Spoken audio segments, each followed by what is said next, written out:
Tidak semua pasien COVID-19 harus dirawat di rumah sakit.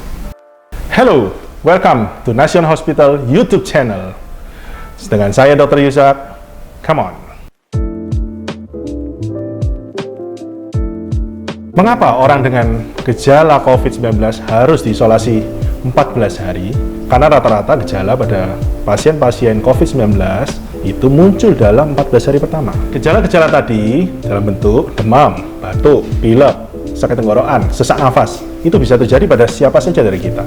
Nah, setelah Anda mengalami gejala tersebut, segera periksakan ke dokter untuk mengetahui kita ini positif atau tidak.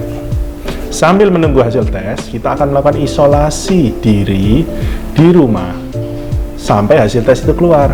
Jangan khawatir, meskipun salah satu dari kita terkena COVID-19, namun kita tidak mempunyai penyakit penyerta seperti jantung, paru-paru sebelumnya, diabetes kencing manis, kanker, atau penyakit autoimun, atau penyakit lain yang Anda punya sebelumnya.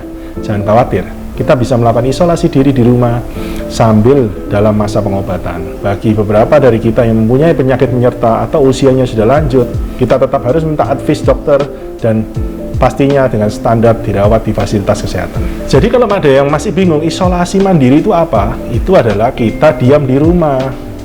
Minimal standarnya 14 hari. Kita diam di rumah, jaga jarak dengan siapapun yang ada di rumah, kira-kira 1 meter, pakai masker. It's good. Kalau kita tidak pakai masker, kita akan punya resiko menulari atau bahkan tertular. Nah, saat isolasi mandiri, apa sih yang kita lakukan?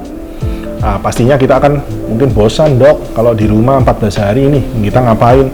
Ya kita diam di rumah, jaga jarak, pakai masker tadi, 1 meter, jaga jarak, kamar mandi terpisah, alat makan terpisah dengan yang lain, alat mandi pun terpisah. Kalau kita terpaksa memakai kamar mandi yang sama, ya bagaimana caranya kita supaya tidak menulari yang lain? Kita lakukan pembersihan dengan desinfektan.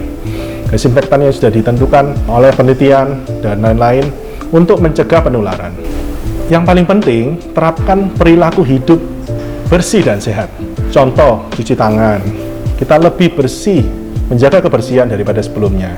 Nah, jangan lupa pada saat batuk atau bersin, kita harus tutup mulut seperti ini dengan siku kita, ya, atau pakai masker sehingga bersin dan batuk tadi tidak menimbulkan droplet atau percikan-percikan ludah yang bisa menulari juga sekitar kita. Eits, jangan lupa kalau Anda mengalami sesak atau bertambah sesak dari sebelumnya, segera ke rumah sakit. Jangan sampai terlambat.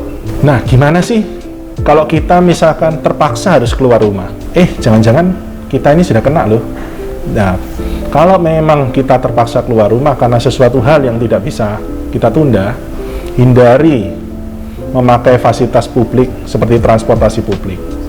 Selalu pakai masker dan jaga jarak supaya kita ini tidak menulari yang lain. Jangan lupa saat musim COVID ini kita harus tidur dengan cukup. Ya kira-kira 6-8 jam sehari. Kemudian lakukan olahraga secara teratur, hindari minum alkohol dan merokok. Jadi pada akhirnya isolasi mandiri itu tidak sulit, bukan? Meskipun kita melakukan isolasi mandiri, mungkin kita terasa sepi, khawatir terhadap penyakit ini, namun COVID-19 dapat disembuhkan. Tetap stay at home, jaga jarak, cuci tangan yang sering, jaga kebersihan, pasti kita bisa lawan semua COVID-19 ini sampai kapanpun. Sampai jumpa!